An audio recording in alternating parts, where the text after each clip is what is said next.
Hello viewers, welcome to Kallidaikurichi cinema. இந்த வீடியோவில் நம்ம ரஜினிகாந்த் கூட எஸ்எஸ் சந்திரன் வந்து 4 படங்கள் நடிச்சிருக்காப்புல.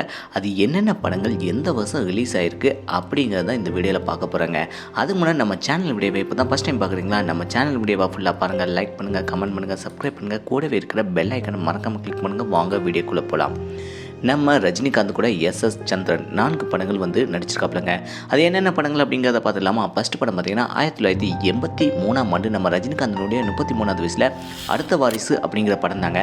இந்த படத்தில் ஸ்ரீதேவி நடித்தாலும் நம்ம எஸ்எஸ் சந்திரன் வந்து கண்ணன் அப்படிங்கிற கேரக்டரில் செம சூப்பராகவே நடிச்சிருக்காப்புலங்க. இந்த படத்தை டாக்டர் முத்துராமன் தான் டைரக்ஷன் பண்ணிக்காப்புல. இதில் நம்ம ரஜினிகாந்த் வந்து கண்ணன் அப்படிங்கிற கேரக்டரில் நடிச்சிருக்காப்புல. இந்த படத்துக்கு இசை இளையராஜா தான் இசையமைச்சிக்காப்புலங்க. இந்த படத்தில் நம்ம ரஜினிகாந்த் எஸ்எஸ் சந்திரன் காமெடி எப்படி இருக்குது அப்படிங்கிறத மறக்காம கமெண்ட் செக்ஷனில் கமெண்ட் பண்ணுங்க. ரெண்டாவது படத்தை பற்றி பார்த்துடலாம். ரெண்டாவது படம் 1989ஆம் ஆண்டு நம்ம ரஜினிகாந்தனுடைய 39வது வயசில் ராஜா சின்ன ரோஜா அப்படிங்கிற படம் தாங்க. இந்த படத்தில் கௌதமி நடித்தாலும் நம்ம எஸ்எஸ் சந்திரன் சமையல்காரனை நடிச்சுக்காப்லங்க. அப்புசாமி அப்படிங்கிற கேரக்டரில் செம சூப்பராகவே சமையல்காரனை நடிச்சுக்காப்லங்க. இதில் கோவை செலவும் நடிச்சுக்காப்லங்க. இந்த படத்தில் இந்த 2 பேரோட காமெடி எப்படி இருக்குது, நம்ம ரஜினிகாந்த் கூட நம்ம அப்புசாமிங்கிற கேரக்டரில் நம்ம நடித்த நம்ம எஸ்எஸ் சந்திரன் நடிப்பு எப்படி இருக்குது அப்படிங்கிறத மறக்காம கமெண்ட் செக்ஷனில் கமெண்ட் பண்ணுங்கள். இந்த படத்தை எஸ்பி முத்துராமன் தான் டைரக்ஷன் பண்ணிக்காப்ல. இதில் நம்ம ரஜினிகாந்த் வந்து ராஜா குமார் அப்படிங்கிற கேரக்டரில் செம சூப்பராகவே நடிச்சுக்காப்லங்க. இந்த படத்துக்கு இசை வந்து சந்திரபோஸ் தான் இசையமைச்சுக்காப்லங்க. இந்த படத்தில் நம்ம ரஜினிகாந்த் நடிப்பு எப்படி இருக்குது அப்படிங்கிறத மறக்காம கமெண்ட் செக்ஷனில் கமெண்ட் பண்ணுங்கள். மூணாவது படத்தை பற்றி பார்த்தலாம். மூணாவது படம் 1989ஆம் ஆண்டு நம்ம ரஜினிகாந்தனுடைய 39வது வயசில் மாப்பிள்ளை படம் தாங்க.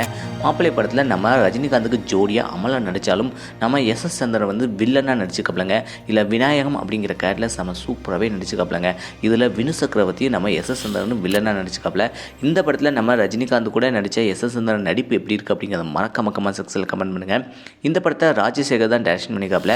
இதில் ஆறுமுகம் அப்படிங்கிற கேரக்டரில் நம்ம ரஜினிகாந்த் செம சூப்பராகவே நடிச்சுக்காப்லங்க. நாலாவது படத்தை பற்றி பார்த்தலாம். நாலாவது படம் 1993ஆம் ஆண்டு நம்ம ரஜினிகாந்தனுடைய 43வது வயசில் உழைப்பாளி படம் தாங்க. உழைப்பாளி படத்தில் நம்ம ரஜினிகாந்துக்கு ஜோடியாக ரோஜா நடித்தாலும் நம்ம எஸ்எஸ் சந்திரன் வந்து நம்ம ரோஜாவுக்கு அப்பாவை நடிச்சுக்காப்லங்க.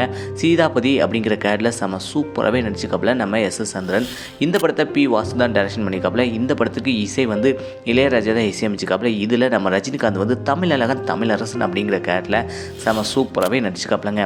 இந்த 4 படங்களில் நம்ம ரஜினிகாந்த் கூட எஸ்எஸ் சந்திரன் வந்து சூப்பராகவே நடிச்சுக்காப்ல. இந்த படங்களில் உங்களுக்கு எந்த படம் பிடிச்சிருக்கு, எந்த படத்தில் உள்ள கதைப்பாட்டு பிடிச்சிருக்கு அப்படிங்கிறத மறக்காம கமெண்ட் செக்ஷனில் கமெண்ட் பண்ணுங்கள். இதே போல் சினிமா தகவலை தெரிஞ்சுக்கிட்ட கலிடி குறிச்சி சினிமா சப்ஸ்கிரைப் பண்ணுங்கள். கூடவே இருக்கிற பெல் ஐக்கனை மறக்காம கிளிக் பண்ணுங்கள். தேங்க்ஸ் ஃபார் வாட்சிங்.